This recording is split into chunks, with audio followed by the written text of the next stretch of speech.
Hey guys, it's Mitch Lees again from Australian Dirt Bike Magazine. Get out of it. Hey guys, it's Mitch Lees again from Australian Dirt Bike Magazine. Now this is a bit of an odd one and I have to admit a little bit embarrassing, but at the same time I do have some sort of defence.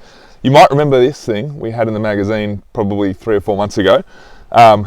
It randomly stopped working, which is why it randomly disappeared from the magazine. It's an electric Torrot MX1, Motocross One. And it had been awesome. We'd been able to use all the adjustability with the app. My son Jackson had enjoyed riding it. It did originally have the motocross seat on it and fairings, but we removed them and we put the trial stuff on it so he could get his feet on the ground a little more comfortably. And pretty much just as we did that, it just randomly stopped working. It wouldn't turn on at all. So I pulled it apart. I went through all the fuses, tried to check all the fuses, all the V-shaped fuses, seemed okay.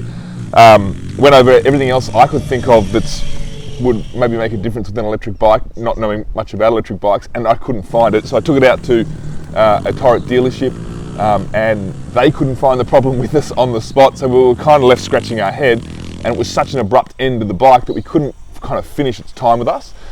Anyway, so we sent it away to Torrot, and then they came back to me a month or so later to explain that there was another fuse we missed, and it's actually one of those glass fuses that they had been wrapped in shrink wrap from the factory. So we didn't even know it existed. We didn't know it was in there.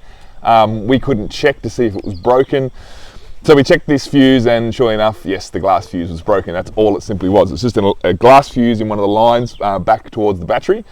So we replaced the fuse, and bada bing, it's working perfectly again now. So my son Jackson gets to jump back on it. What we're going to do is we're going to do a bit more time on this bike because our time was cut short when it randomly stopped working. And we're going to see how it kind of goes now that we've replaced the fuse.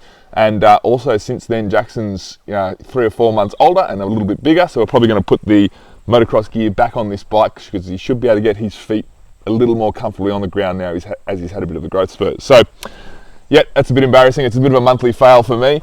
In my defence, I didn't know the glass fuse was there. It was hidden behind shrink wrap, but always important to check with electric bikes, all the fuses, find out which fuses are there, or check all your wiring looms, make sure they're all still intact if anything randomly stops working or it starts playing up. But we're looking forward to a couple more months now on the Torrot Motocross One, and we'll let you know how it's going.